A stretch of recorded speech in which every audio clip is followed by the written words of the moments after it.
Boo boo. Boo boo boo boo boo boo. Okay. Boo boo. Do your outro. Boo boo. What? Put this closer to you.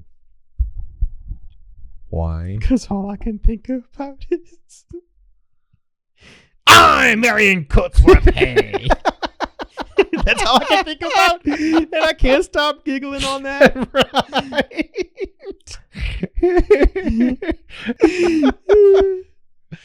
So, poor Thomas, you're going to have to watch this show tonight with me. Yep. Okay.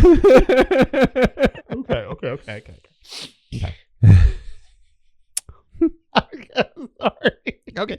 Get out. Okay, Go. I'm Take good, your I'm stuff. good, No, I'm good, get I'm out. good, I'm Like, good. get out. Seriously, get out. Just all the way out. Yeah, I'm going. Get I'm out. going. Get out. Get out. What do I have to press when this is done? Just stop? Call me back. Just Okay. call me back. Okay. You need to go somewhere. I can hear you through the microphone and through the ear, whatever these things are. I can go outside. I can hear you laughing still.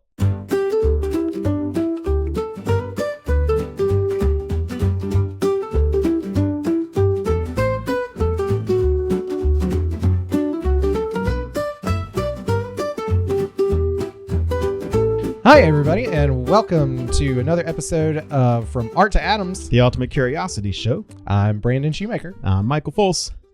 and this week we are diving into a topic that we really haven't talked about yet. No, we've been trying to stay away from this one.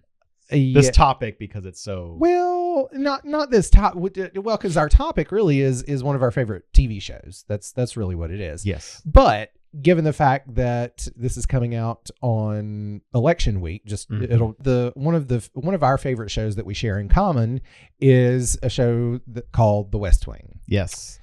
West Wing is celebrating, 25 years this year? From their start. Premiere, yeah, 1999. And it's really cool too, because it lasted for 7 seasons, so it's been off the air for 18 years now, I believe. Mhm. So, but it still has a lot of staying power because it's still, very much frequently quoted and cited, and people still talk about it. I think it's quoted by us a lot, maybe. Well, I mean, beyond just us. That's true. We do quote it a lot. But I'm Marion Coatsworth Hayes.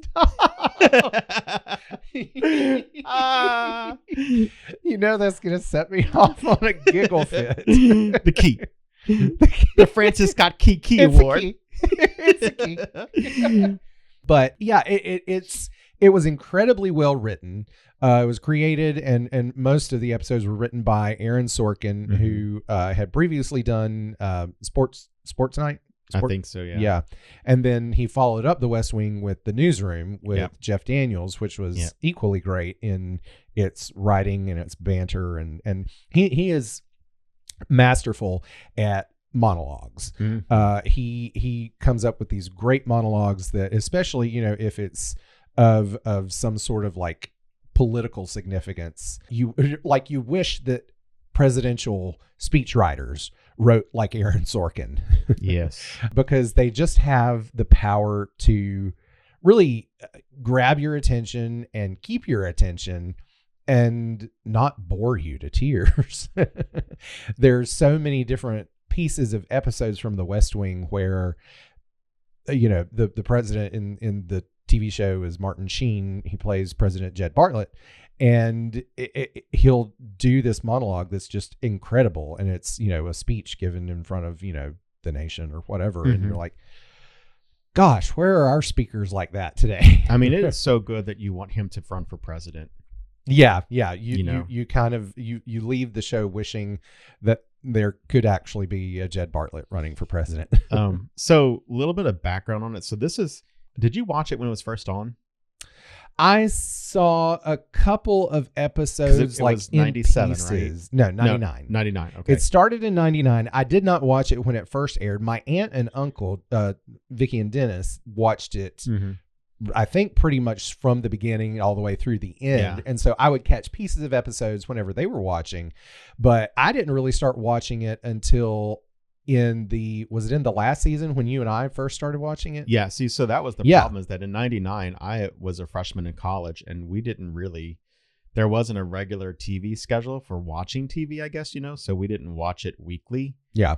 And the problem with The West Wing is that if you missed one episode, Mm-hmm. and you didn't know what was going on the next week, it's one of those things where you really have to pay attention, because the writing on it is so specific that if you miss one line, Yeah. like, you are looking at a plot line whole for the next 4 episodes. Yeah, absolutely. You know? It's the kind of show where you can't multitask when watching it. You Nope. have to put the phone down. You have to be tuned in and paying attention. Otherwise, you will miss something. And 10 minutes later, you're going to be asking whoever you're watching with, and going, "Wait, what? What happened? Where'd that come from?" Yep. And then you're going to get the snide remark, "Oh, put your phone down and pay attention." Exactly. That's what I would say, because I Me know too. who would say that. What would happen? Who would say that? Who would say what? What would happen? Not paying Oh. attention to it. Who would say that in my household? The only other person in your household. Yes, Thomas would. It's okay. He doesn't listen to this anyway. Yeah, we did find that out, by the way. It was last week. We found out Or week that before my last, something husband like that. Thomas Yeah. does not listen to any of these episodes, so we can badmouth him all we want now. I'll leave that to you. But really fast, I guess, because one of my favorite films from the 90s was The American President. yes.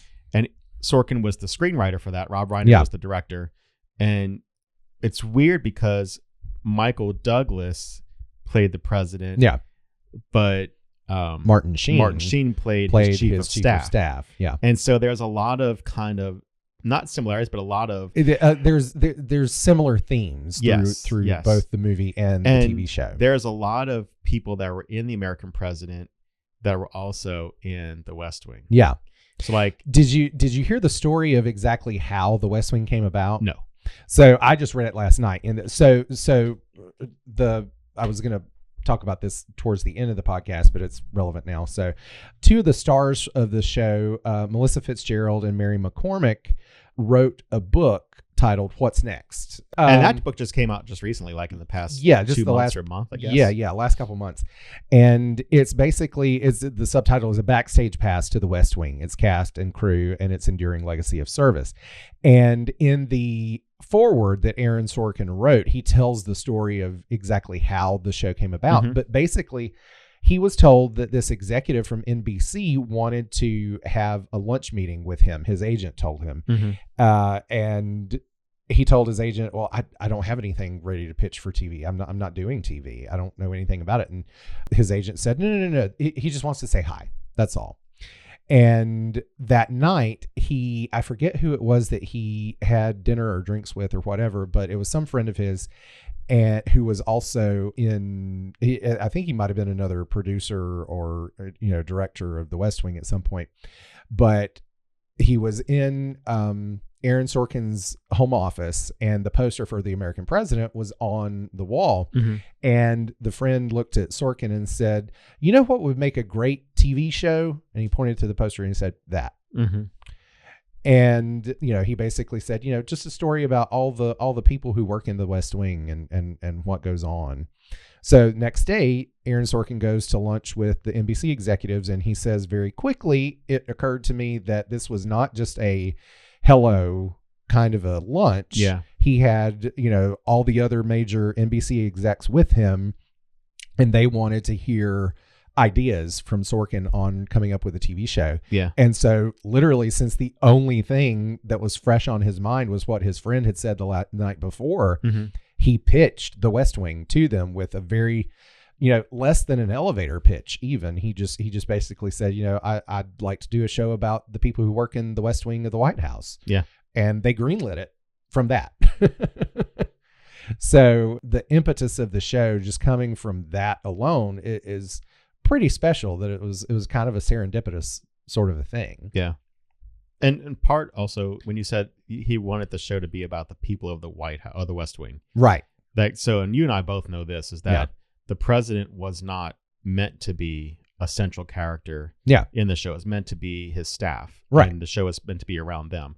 And you can see that in the very first episode, where basically Martin Sheen does not come in for the entire episode until the last 5 minutes, if Yeah. that. Yeah, I don't even think it's You a know, you full don't 5 even minutes. see the president at all until the last 5 minutes. No. And so I wonder where the I guess the role shifted.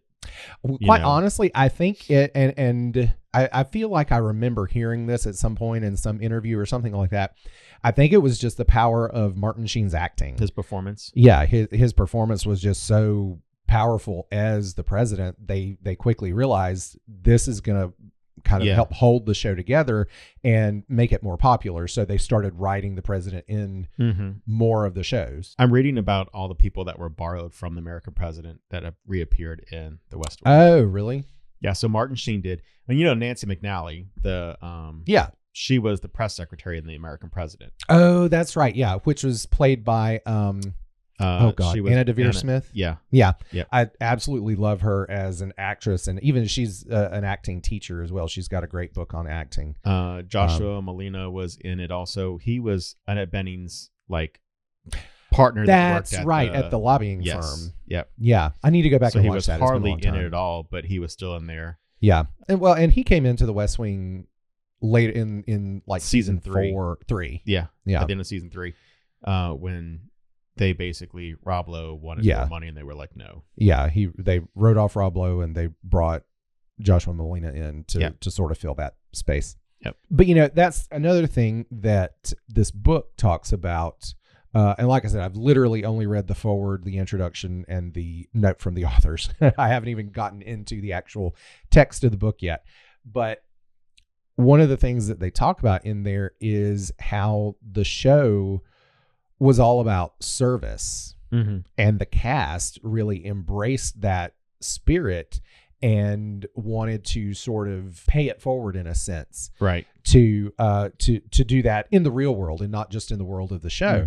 And so you had lots. Well, and another thing that I've even before this book came out that I've always heard was that the cast really became this really close, intense family.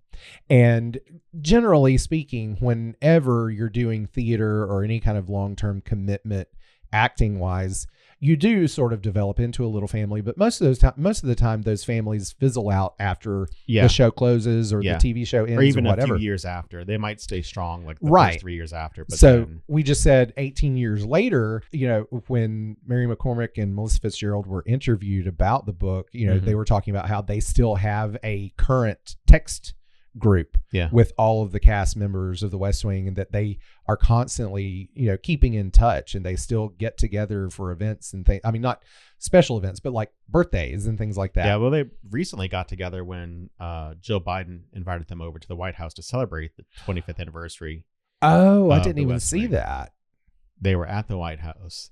And so, oh wait, yes, I did. Yes, I did. That's right, because he gave a speech, and he went right back into the character of the President Bartlett, right there on the fly. So, and I think that plays a lot into the show's character development. Also, is that these actors, they really were these characters. Well, yeah, and when you're doing something like a TV show that lasts for years, you have more of an opportunity to really invest in the characters, and you kind of become it's not like method acting, because I'm very anti method acting as a theater teacher anyway, but you get to really inhabit the character long term, and so you just have it's kind of a treat as an actor to be able to play with a character for so long, because you do get to settle into it really well and get comfortable with it. I think even more of a treat is coming back to the character and revisiting it all these years later. Oh, they had to love it. And that's like Star Trek Next Generation. And I will say that for most of the Star Trek cast, there's a family relationship, but that Next Gen cast is very much same thing there. We're 30 years next year that it ended. Yeah. No, it ended in 94. So we're 30 years this year. 30 years this year, and they did 3 or 4 films after that. But they, coming back together, have still remained so close as a group, as an ensemble. Yeah. Basically. Well, and I follow Will Wheaton on Facebook, and he posted just, I want to say maybe a week ago, of a picture of him and LeVar Burton and maybe Jonathan Frakes at a Comic-Con or something. Yeah. And he was talking about just like old times and you know, things like that. So that's you know, it does happen for some, but you know, like I said, people have lives and they go on and they do other things, and you know, certain friendships last and some don't. But you know, this show seems to have held everybody together for a long time. But I want to go back for just a second to the concept of service that the show really embraced. And that was even, you know, they put their money where their mouth is, basically, when it comes to that. Because even back during the 2020 election, you know, I know you watched it, the Hartsfield Landing. Yep, they did a live performance on stage. Yeah. So there was an episode from the show called Hartsfield's Landing where it was all about the election and going out and voting. And so it was the perfect sort of thematic thing for a voter drive. And so they did that for a special, I guess, or a fundraiser maybe, or something. Yeah, it was a fun, not necessarily a fundraiser, but a voter drive for an organization called When We All Vote, which was founded by Michelle Obama and Lin-Manuel Miranda. And so they came together and did this to sort of help inspire people to go out and vote. To energize. Yeah, to energize the electorate. Yeah, because there are a lot of folks who do get to election day and they think, well, I'm just one out of however many, you know, my vote doesn't matter. Yeah. And, you know, it really does. Yeah. And the episode of Hartsfield's Landing did a good job of... Well, that special episode, they did that one live, I believe. Yes. And they did it on a stage. So it was not with a set or anything. Set. It was basically it was bare unit minimum. Set. It was desks and bookshelves and that was it. And then you even saw the back wall of the stage, which was and you also saw cool. The seats from the audience. Yeah. Like from the stage viewpoint. Yeah. You can see that. So it was very innovative, I guess, in that terms of the production of it too. Yeah, exactly. And you know, that's the thing, because in speaking of Lin-Manuel Miranda, who was one of the founders of that organization, you know, Hamilton has for years now been a very popular musical because it has sort of taught a lot of younger generation Americans about, it taught them a civics lesson about the formation of the country. It's taught them about, you know, the life of Hamilton and all the figures who surrounded him. But really, before Hamilton, the West Wing kind of did the same thing. Yeah. And, you know, I think we both can speak from personal experience that it did that for us as well. I had always been interested in politics, but I really didn't know a whole lot about it. I knew that I needed to vote. And I voted in every election that I was eligible to after I turned 18. But I think, you know, I didn't fully understand all the inner workings of American politics. And I still don't. I am still very much a novice when it comes to American politics. And I that's something that I want to learn more about. That's the book that I'm reading right now, not the West Wing book, but another one, is just all about how our democracy works and what doesn't work about it and how we can fix those things that don't work about it. So, you know, the West, in terms of like, you know, creating a public civics lesson in a way that's very entertaining and palatable, more so than sitting in a lecture hall and receiving all this information from a professor or a teacher or whatever, you know, it really did do a good job of teaching America about how our government works. Yeah. I distinctly remember an episode where I think it was Joshua Molina who breaks it down, but essentially breaks down how tax brackets work in America. Was this on his, because he does a West Wing podcast? No, I'm talking about on the show. Oh yeah, when they were trying to explain it to CJ. Yeah, exactly. Yeah.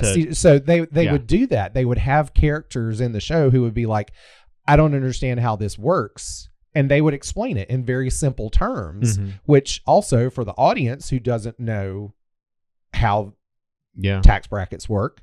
It explained it for us too. And after I watched that episode, I was like, oh my gosh, okay, I understand taxation now and how it works. Anyway, I say all that to say, yes, Hamilton is great. And I mean, it's just a great musical. Anyway, I know it's not your cup of tea, but it is not my cup of tea. But, I enjoy it. But long before it did its thing of teaching, this great civics lesson to the public, The West Wing was doing the same thing before that. Okay, so let's get into the meat and potatoes of this episode. Yeah, so basically what we wanted to do was to pick our top 3 favorite episodes. Yes, so we've challenged each other to go ahead and get our top 3 episodes. And I will say I am never one that is eager to meet the challenge of picking out my favorite anything. I'm always... I like a lot of things, and this is the case for most everything in life. If somebody asks, what's your favorite fill in the blank? I'm going to have trouble answering that question because I like so many things of any given category. So even episodes of The West Wing, I'm like, oh my God, there are so many that are great. I don't know what my favorite one is, let alone my top three. I was able to come up with a top 3 though. So I have that. Even if it's not a top 3, favorite episodes, because mine are not going to be ranked 1, 2, 3. I think you said you were going to rank yours as I kind of did do that. I just picked out 3 of my favorite episodes, so I don't have a favorite. Because there are a lot to choose from.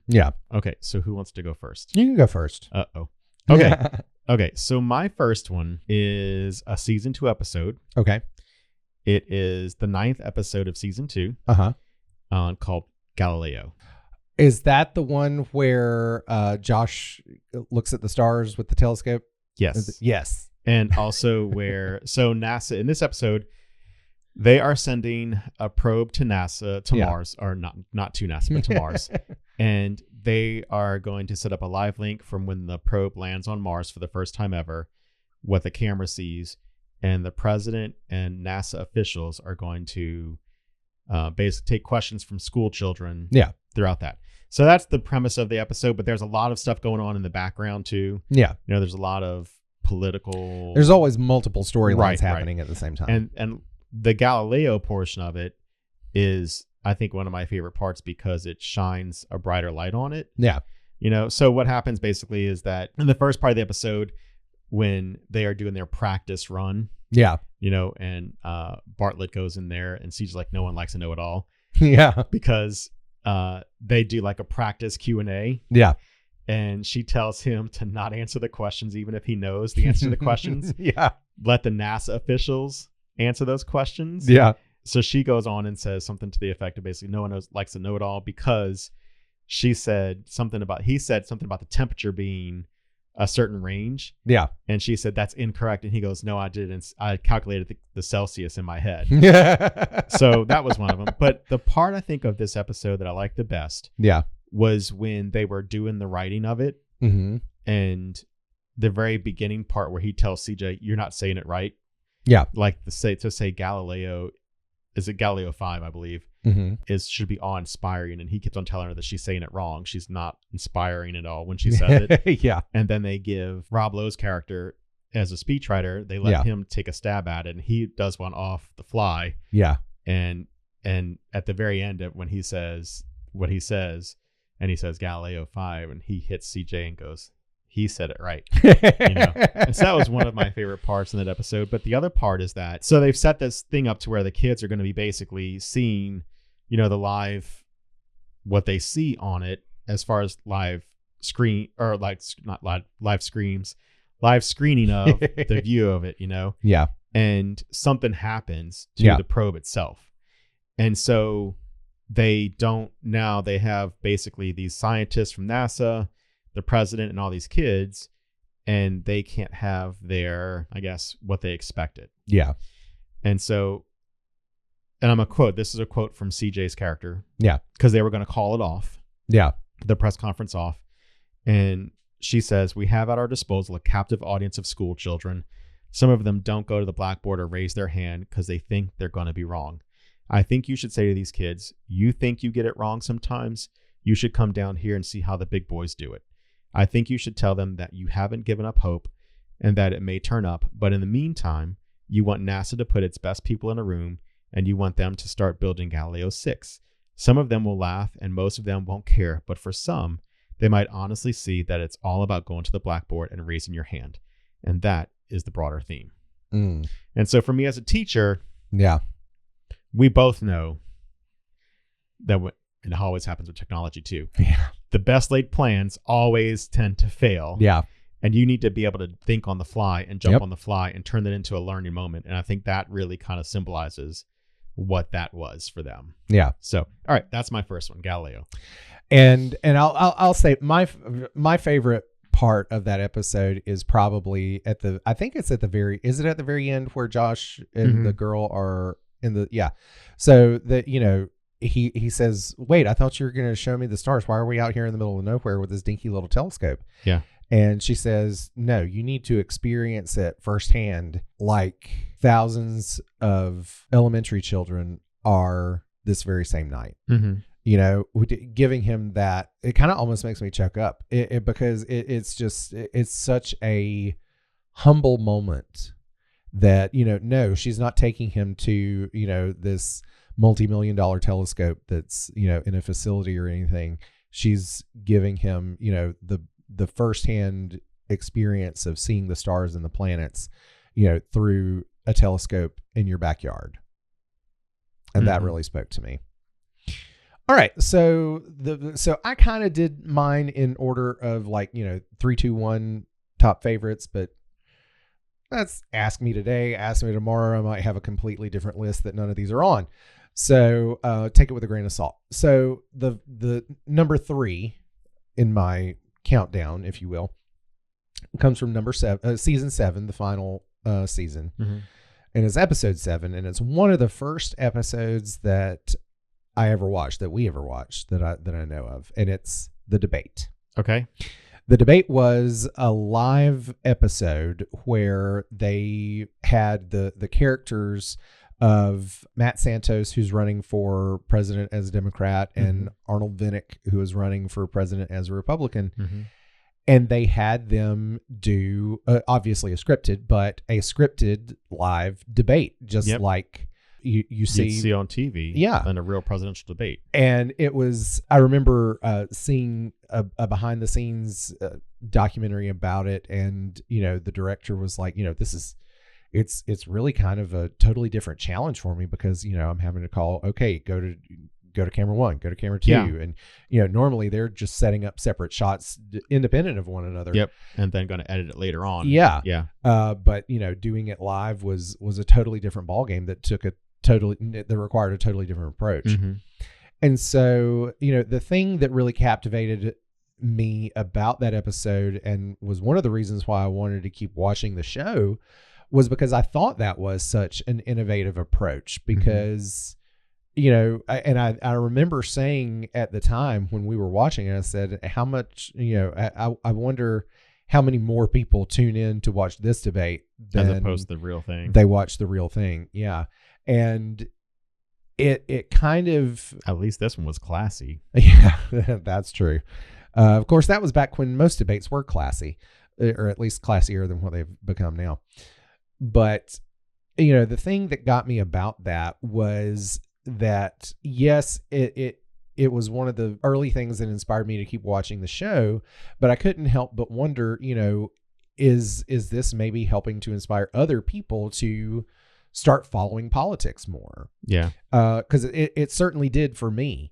And it was interesting. It was innovative. And it was something that, drove home the point of, our elections matter, our politics matter. And, if you live in this country, you need to be aware of it simply because it's something that affects you. Even if you are tired of the politics and you're tired of the back and forth arguing and things like that, which I think we all are. Yeah.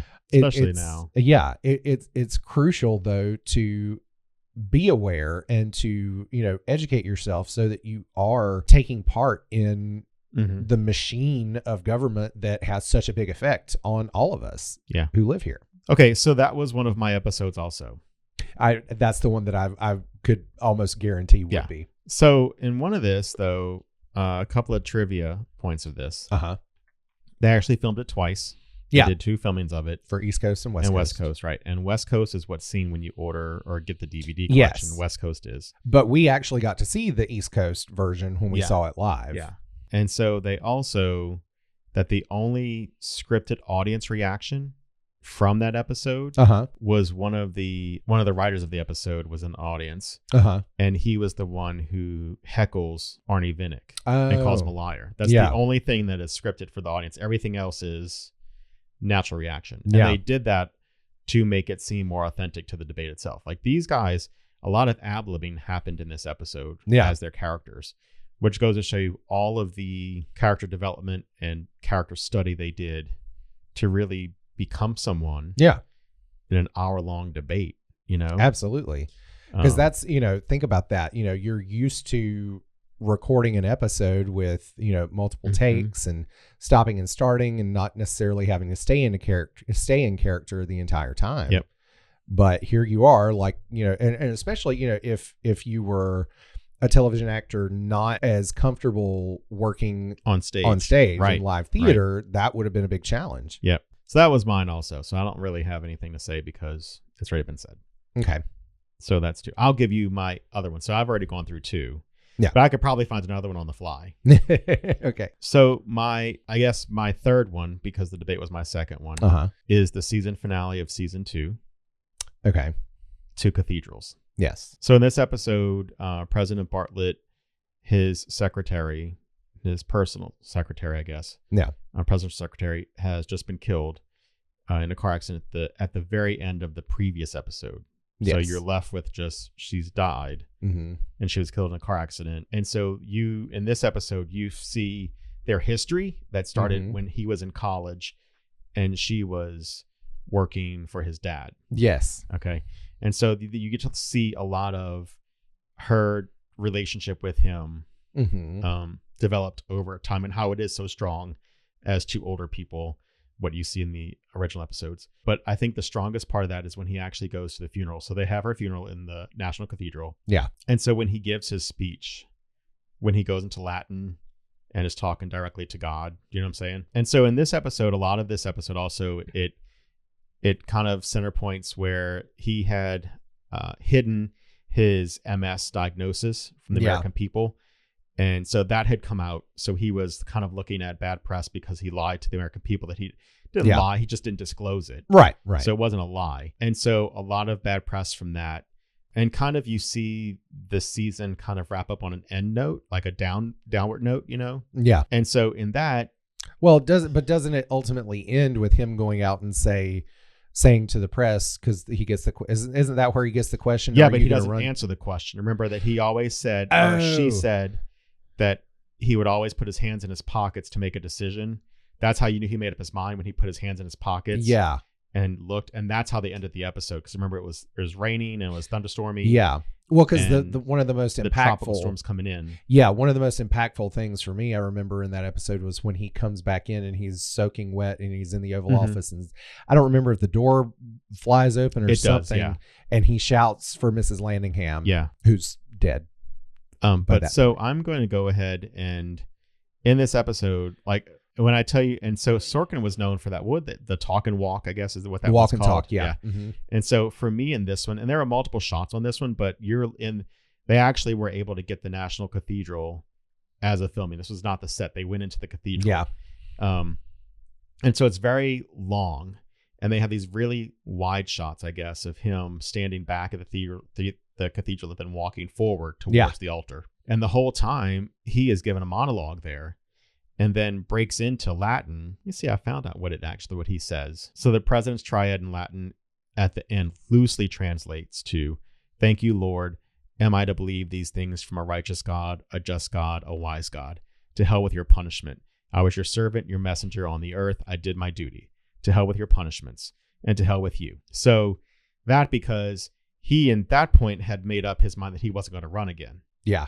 Because the death of his secretary was just emotionally too much for him. And he was just like, you know what? I'm a good Catholic. I do your bidding on earth, but to hell with you, basically. Right. And that really was, to me, that was a son talking to his father. Yeah. And a lot of that also has to do with the relationship between his dad as well. Right. Like you pick up a lot of that. Yeah. And so at the end of the episode, before he leaves the cathedral, he basically lights up a cigarette in the middle of the cathedral, takes one puff on it, throws it on the cathedral ground, and then smushes it into the ground. Yeah. And then says, you can have the other guy, the vice president who was running, you can have him, meaning I'm not going to run. And so for me, that was really powerful as far as that relationship between father and son. Yeah. But speaking of him walking through that monologue, first in English and then in Latin. Yeah. And going right into it. I mean, that's, like, that's a lot. Oh, yeah. It was just beautifully done. Yeah. Beautifully done. And I will say that they have rated that as one of the best episodes of the series. Yeah. So that is one of mine. Again, Two Cathedrals, episode 22 in season 2, the very end of season 2. Yeah. All right. So the next one, the number 2 on my list, is from season 4. It was a 2-part episode. So it was the first 2 of season 4, and that was titled 20 Hours in America. Mm-hmm. And one of so the premise of the episode is that 3 of the White House staffers who are on the campaign trail with the president have gotten lost from their caravan of the motorcade. Yeah, basically. From the motorcade. Yeah. And so essentially they have to find their way back to catch up with the rest of the campaign trail. Aren't they in like Ohio or something? But they're in the Midwest. I think it's somewhere in the Midwest. Yeah. Farmer, right? Farmland. But the thing that I really enjoyed about that episode, it's a very funny episode, for one, because you can imagine being lost in the middle of the country where you don't know where you are, and they don't realize they're going in and out of time zones because this county doesn't observe daylight savings time like the rest of them around them, and so that causes some humorous moments to ensue. But the thing about it that's really interesting is because a lot of the series it's set in Washington. They're in the White House, so of course they're in Washington for the most part.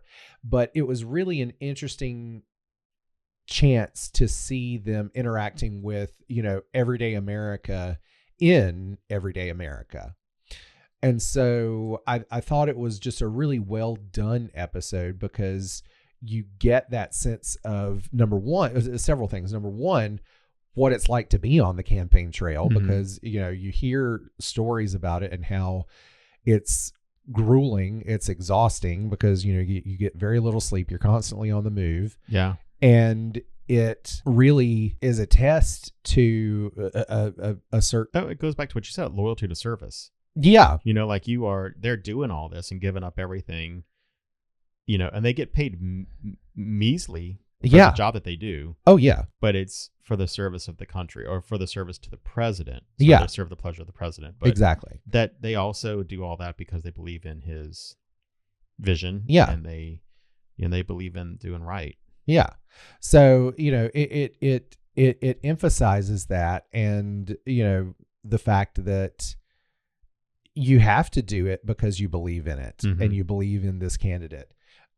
It's not just a matter of, wanting the Republicans to win or wanting the Democrats to win. You have to believe in that guy or that woman. Yep. And, really to do the work, at least, of the campaign. Most of us sit back and wring our hands about, well, which of the lesser of two evils am I going to choose?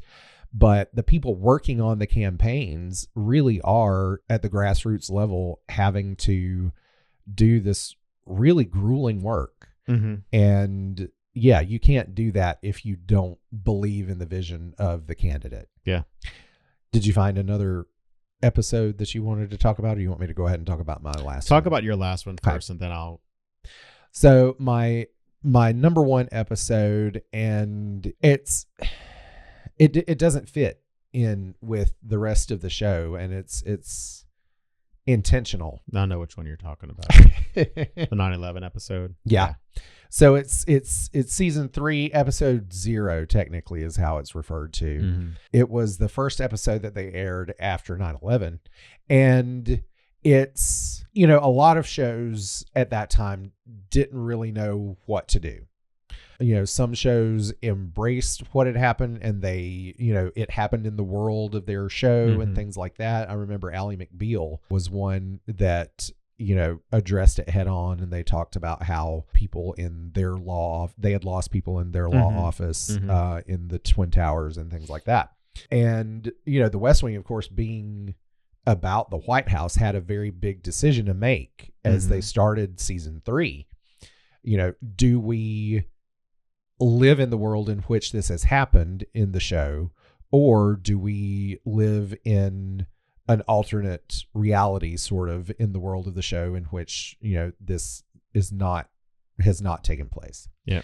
And so they opt for the latter choice. They opt to move forward as if 9/11 does not happen in their world, which I think was the right call also, mm-hmm.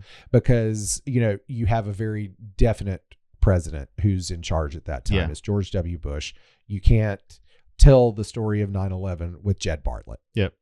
So they chose to ignore, they chose to write the script of the show without 9/11 happening, but they knew it was important enough that they needed to address what had happened. Yep.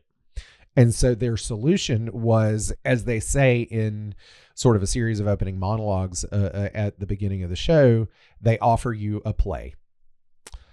And in it, the episode is titled Isaac and Ishmael. Mm-hmm. They decide to, what we talked about already, which is to kind of educate the public, and in this case they offer an explanation for why there is such animosity between people of the Islamic faith and Christianity. Mm-hmm. And one of the most impactful things that I think they did in that episode was the Bradley Whitford, who played Josh Lyman. They're talking to a group of school children who are touring the White House, and they're under lockdown. Mm-hmm. The White House has gone under lockdown mm-hmm. because there's a threat, and they believe that it is a threat from a Middle Eastern terrorist. Right.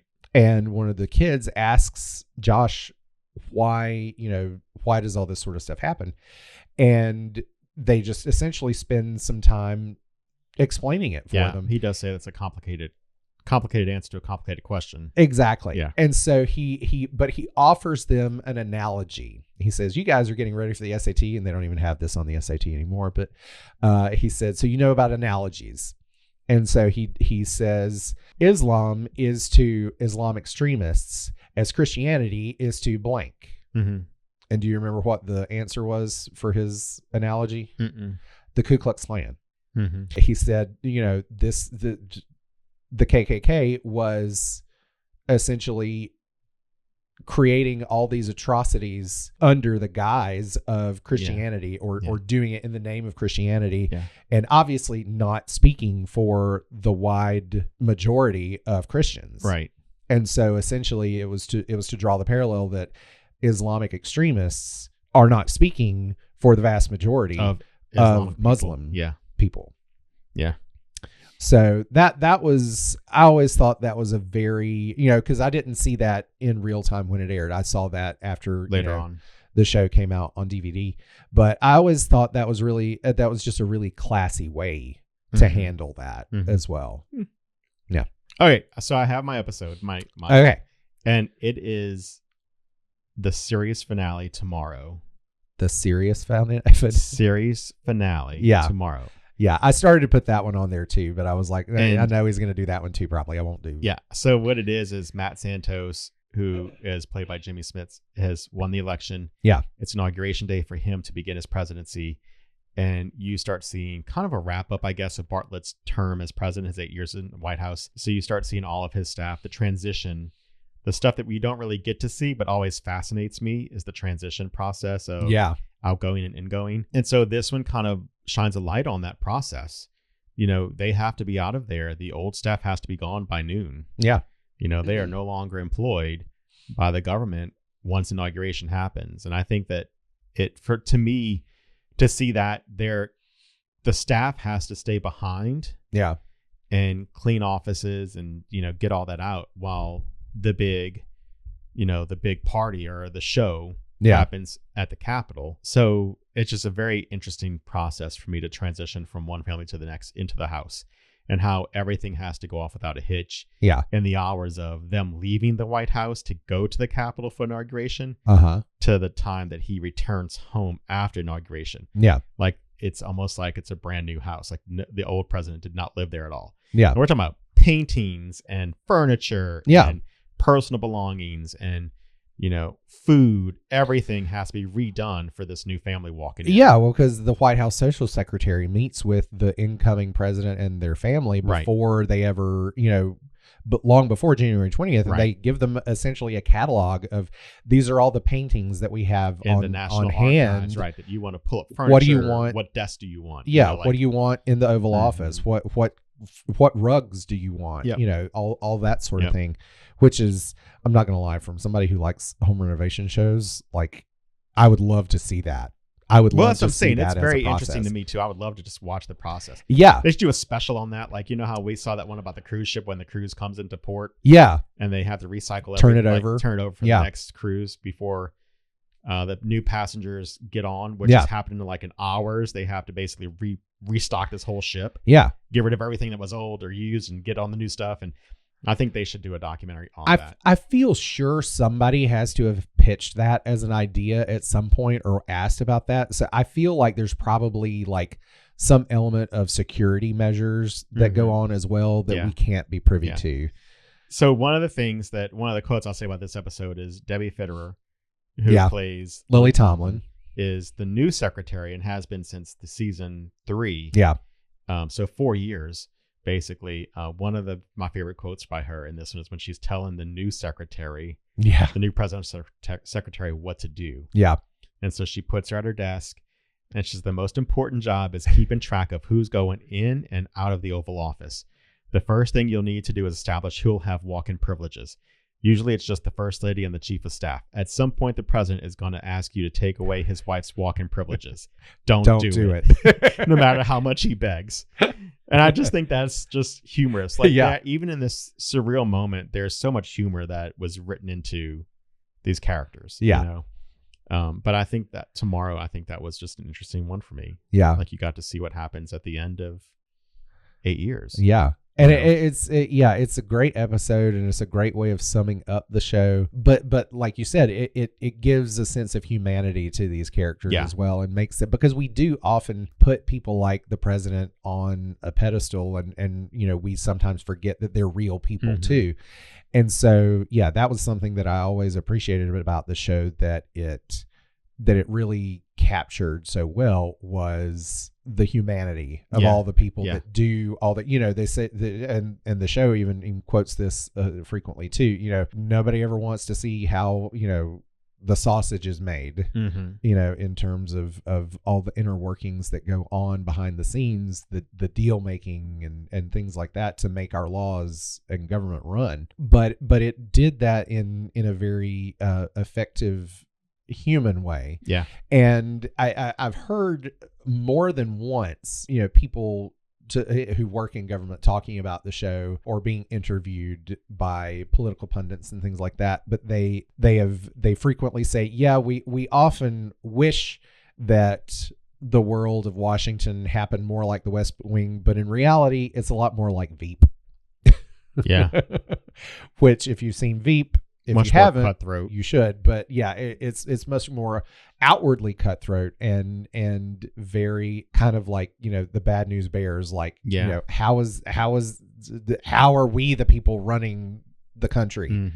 Because they're so inept. And sometimes that's the case. Don't go there. We are steering clear of real life politics. Well, exactly. But, that's the great thing about a show like The West Wing. And I love like really any kind of political show.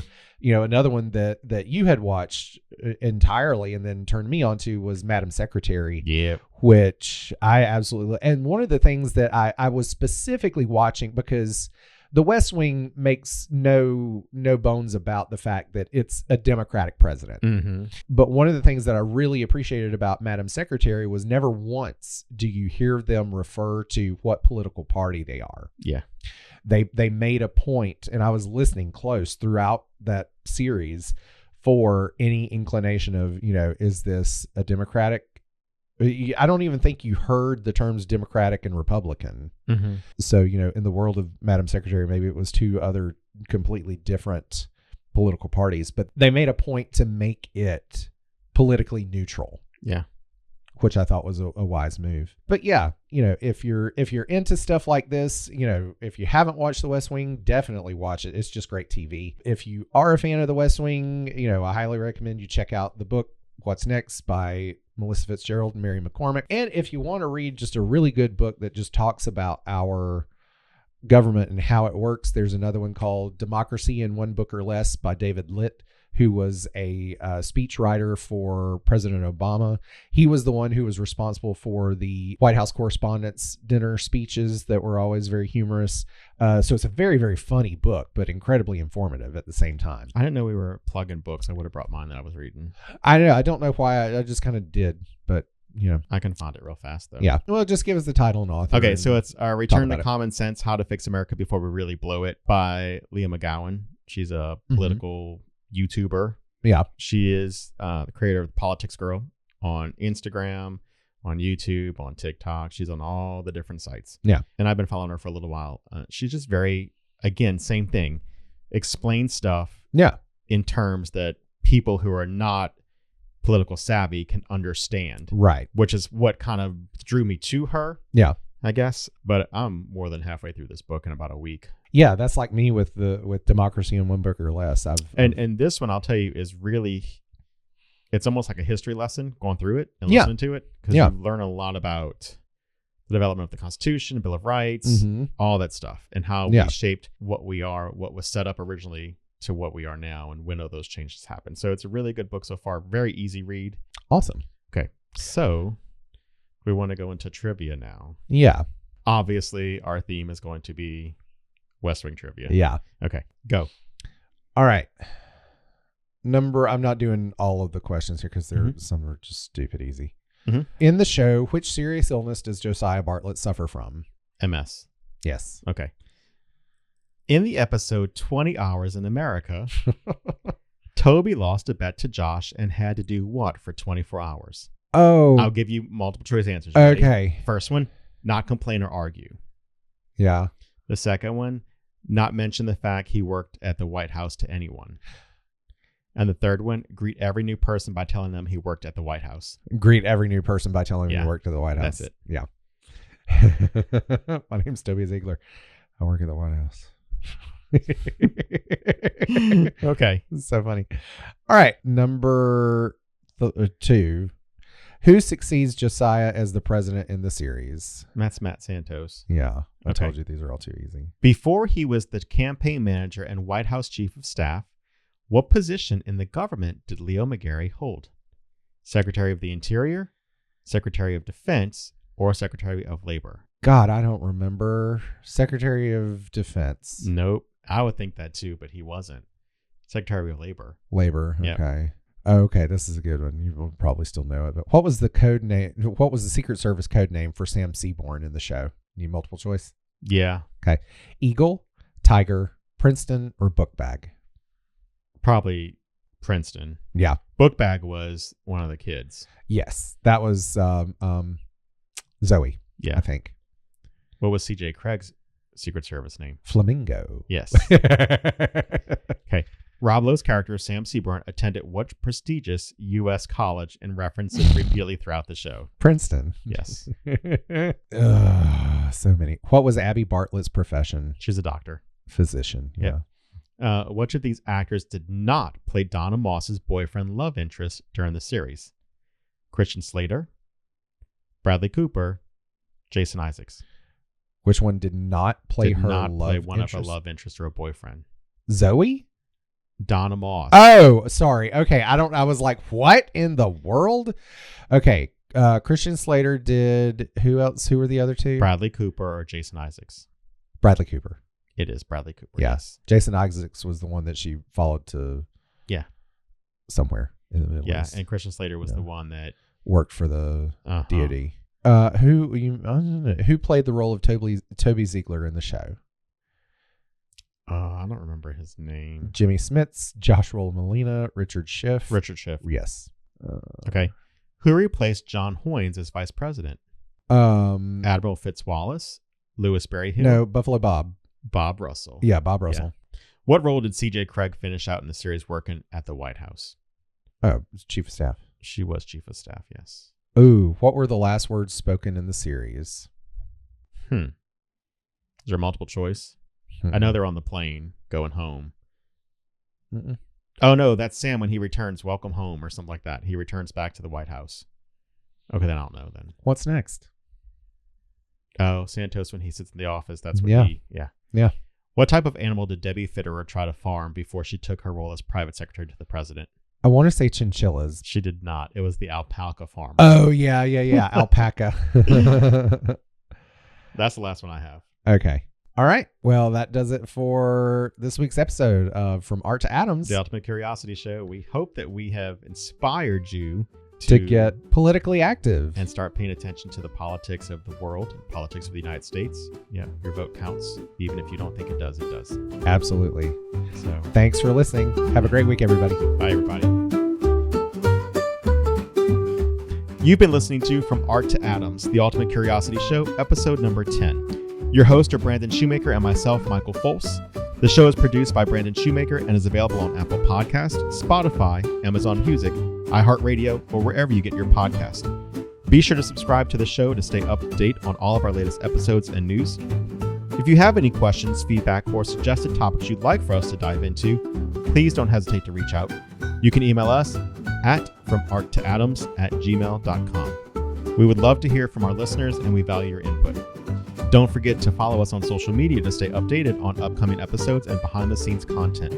You can follow us on Instagram and YouTube at From Art to Atoms. If you've enjoyed today's episode, please take a moment to rate and review us on your favorite podcast platforms. Your support helps us reach even more interested minds like yours. Thanks for tuning in and stay curious, everyone.